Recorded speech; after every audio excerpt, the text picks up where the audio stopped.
Bonjour, bonjour et bienvenue sur la chaîne de Melissa Art. Encore une fois, aujourd'hui on se retrouve dans ce petit décor car il vous a beaucoup plu. Donc du coup j'ai décidé d'y rester pour le moment parce que ça me plaît. Et puis c'est tout. Avant même de commencer cette vidéo, je vous propose comme d'habitude de vous abonner à la chaîne et bien sûr d'activer la petite cloche parce que ça ne vous coûte strictement rien afin de ne louper aucune de mes vidéos si elles vous plaisent. Et bien sûr de me suivre sur les réseaux sociaux, Twitter, Instagram et Facebook car en ce moment je deviens vraiment de plus en plus active, surtout sur Instagram où je commence à poster davantage de photos, un peu plus de création. Donc si vous aimez découvrir un petit peu mon univers et un peu plus sur ma personne, il faut aller sur Instagram parce que c'est là où je publie vraiment beaucoup de choses. Alors aujourd'hui on va parler de l'œuvre Hélène et Gordon. Hélène et Gordon est une installation réalisée par Dominique Gonzalez Foster. Alors elle se trouve justement dans l'Opéra Théâtre de Metz qui est l'un des plus anciens de France. Pour profiter de cette installation, il faut alors rentrer dans le théâtre et se mettre du coup à la place du public et prendre un siège. Pour parler de cette œuvre, elle va se faire en 3 axes. Je vais y faire ma description, la vision de l'artiste et pour finir, mon interprétation, mon ressenti. Alors tout d'abord, on va décrire cette œuvre, même si je vous voyez les images, toujours bien de les décrire, parce que si jamais vous préférez juste écouter les vidéos et pas les regarder, c'est possible aussi. Vous êtes vous êtes dans le théâtre et vous êtes installé sur un siège. Donc la première chose que vous voyez lorsque vous arrivez, c'est sur cette scène, une projection, qui n'en est pas une, soit dit en passant, d'une femme mature, vêtue de couleur claire, avec une chevelure foncée. Alors cette femme, elle semble pensive, elle a le regard qui se tourne vers le côté court. Puis il y a cet arrière-plan qui représente les 3 axes bien connus qu'on a pu étudier en mathématiques, qui sont X, Y et Z. On le voit justement, ça fait tac, tac, tac. Alors cela permet de donner un peu de profondeur et de la dimension à ce que l'on voit, alors que c'est quelque chose de plat. Et bien sûr, il n'y a pas de mouvement. Alors ce décor est comme un aquarium géant où s'entremêle une mer bleue de peinture qui rencontre aussi quelques-unes des autres couleurs primaires comme le jaune et le magenta. Ensuite, si votre regard n'est pas éternellement captivé par ce que vous voyez sur la scène, votre regard va peut-être se perdre du coup ailleurs dans la salle. Et c'est à ce moment-là, lorsque votre regard va se lever vers les balcons, que vous allez voir que l'œuvre, ce n'est pas que celle qu'on voit sur scène, c'est aussi celle qui se trouve sur le balcon. Sur le balcon encore, on y trouve une autre projection qui représente encore une autre femme. Cette femme, ou ces femmes, parce qu'il n'y en a pas qu'une, il y en a plusieurs mais qui interchangent leur rôle comme de vêtements. Et ces femmes, ou cette même femme, parce qu'on justement on voit pas très bien de là où on est, elle n'a pas toujours les mêmes vêtements. Il y a une tonalité au niveau de la couleur qui est ou très bleu, ou blanc, ou rose, rouge. Et il y a un petit effet, genre un filtre, qui fait penser un petit peu aux vieilles caméras, ou aux filtres cathodiques qu'on peut avoir sur les télés. Puis une fois qu'on a regardé ces 2 choses-là, il y a une dernière chose qui caractérise cette œuvre, c'est cette musique, douce et un peu rythmique. Bon, elle me fait un petit peu penser au carrousel et au cirque. Cette œuvre, comment elle était perçue par l'artiste et quel était son but? Il faut savoir que l'artiste, Dominique Gonzalez Foster, elle a réalisé d'abord cette œuvre dans un contexte particulier. Ici, cette création, elle lie plusieurs domaines qu'elle apprécie fortement, l'opéra, le théâtre et la littérature. Alors, cette œuvre a été initialement créée pour un autre opéra, qui n'est pas celui de Metz du coup, mais qui est pour le Rideau de fer de l'Opéra de Vienne. Sur la première image que je vous ai montrée, cette projection, comme moi je l'ai cru lorsque je l'ai regardée, on y voit cette figure qui est une artiste peintre, Hélène Frankenthaler, dans son atelier. Un atelier un peu particulier, parce que moi si je pouvais avoir un atelier pareil, ça serait vachement cool.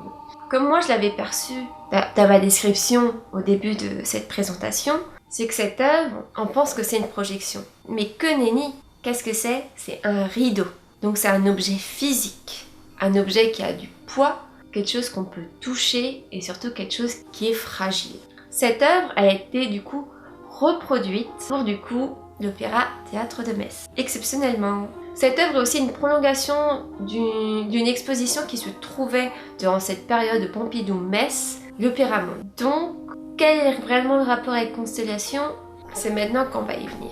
Du coup, je vais me baser clairement sur mon interprétation et pourquoi cette œuvre se retrouve quand même dans Constellation alors que techniquement la lumière, on ne la voit pas. Déjà, on va reprendre depuis le début. Cette œuvre se joue en deux parties ou en deux actes, si on peut reprendre les termes du théâtre. L'un se trouve du coup sur scène, devant nous, et l'autre parmi nous, avec le spectateur. Bien que je suis pas sûre qu'on pouvait se placer dans les balcons, on pouvait se placer vraiment que sur la basse-cour.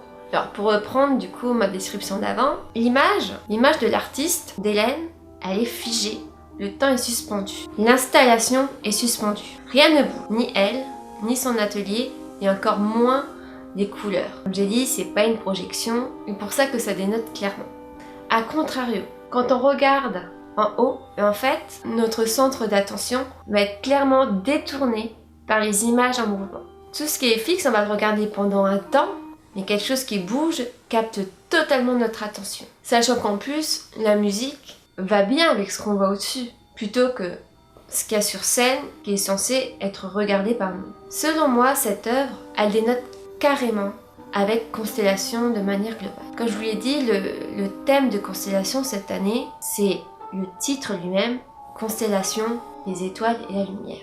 Ici, c'est clairement pas la lumière qui est plutôt basique, qui jaillit sur scène, qui est davantage en corrélation avec le thème du festival. C'est peut-être plutôt le spectateur, le faux spectateur, ou la fausse actrice, ou je sais pas comment on pourrait dire ça, cette image dansante quand on voit sur le balcon, qui elle est davantage en rapport. Car c'est un faisceau lumineux qui crée une animation et donc qui crée le mouvement. La lumière est actuellement en mouvement, c'est bien connu. Si je reprends mes peu de connaissances scientifiques. Et si jamais vous avez des questions là-dessus, tapez sur YouTube ou sur Google ou sur Wikipédia.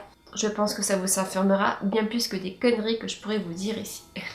Cette œuvre, elle a rien à voir avec les autres. Je pense la première que je vous ai présentée lors de ce parcours, de cette rétrospective de Constellation 2010. Alors, je vais vous mettre le lien juste ici d'Immersive, où vous vous baladez directement parmi une installation totalement de lumière avec cette ambiance qui vous imprègne.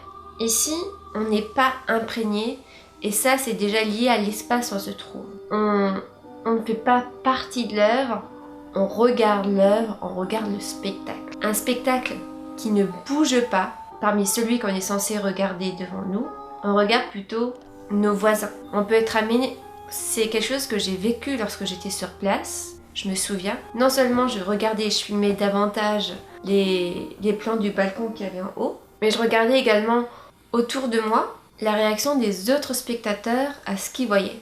C'était assez intéressant, il y en a qui étaient là et du coup, il restait même pas plus de 2 minutes. Moi je suis restée forcément un peu plus longtemps et je suis même venue je crois une seconde fois. Ce que l'on retient c'est que cette installation rend le spectateur passif. Est-ce que c'est quelque chose de bien que le spectateur soit aussi passif? Apparemment non.